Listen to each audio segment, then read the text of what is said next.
Hey there, mama friend, and welcome to the 5-Minute Mom podcast, where we'll talk about real life, real faith, real fast. For today's show notes or to get free Monday Mom devotionals, visit audrahaney.com. Welcome back to the podcast, friends. I am so excited about the next few weeks because I'm going to be answering your questions. I'm so glad to be doing this because I want to make sure that I'm meeting you right where you're at. I want to know your heart. I want to know what you're struggling with, what you need. I am here to serve you with this podcast. So if you have any questions you want me to answer this summer, I think I'll probably do this series of questions until August. So please send me a direct message, or you can find more contact information at audrahaney.com. So one of the first questions I got hit me right in the gut because it's something I've really struggled with this past year.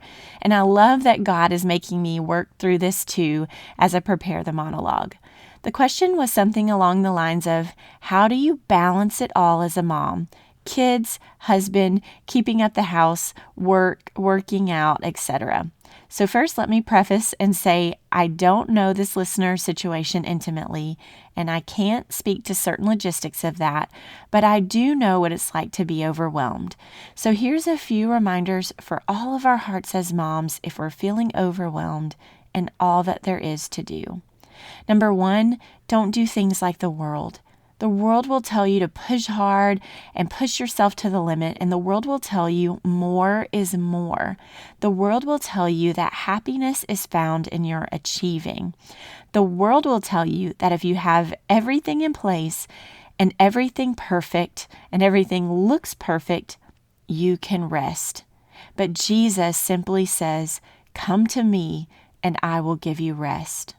Rest and peace are not found in checking off every box. Rest and peace are a person, and it is Jesus. In Ephesians 2:14, Paul says, "He himself is our rest." The closer you are to him, the more full of his word you are, the more you rest in his plan and his sufficiency and not your own. You can trust that the overflow of that will spill and cover all of your marriage, all of your parenting, all of your work, and all of your desires. Put him first, and you will have enough to give. You will be full.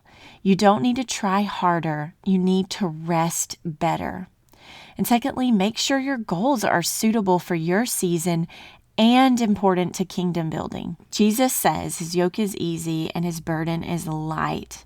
Have you asked God to help you set goals for this particular season of your life? Have you asked him to help you strip away anything that is striving or not suitable for the kingdom? Don't set your goals after scrolling through Instagram.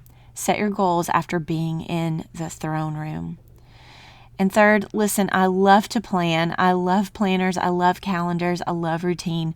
There is value and a place for that. But all of the discipline and planning in the world, if not surrendered to God, will not yield an abundant life. I believe that we are called to excellence, but we are not called to do it in our own strength. We need God's strength. We need God's plan for the day, for the week, for our life. And he tells us not to worry about tomorrow. When I project into the future, I don't see God and his faithfulness. All I see are my limitations against all of my obligations. But he sees all and can help you navigate what you need to do as the next right step. Stay in step with the Spirit, talk to him, ask him how to structure your day and your time, and he will give you wisdom. And practically, stop and list everything that's weighing you down. First, ask God to take anything off the list that he doesn't want there. Everything that comes from unrealistic expectations, wrong motivation, pressure, or striving.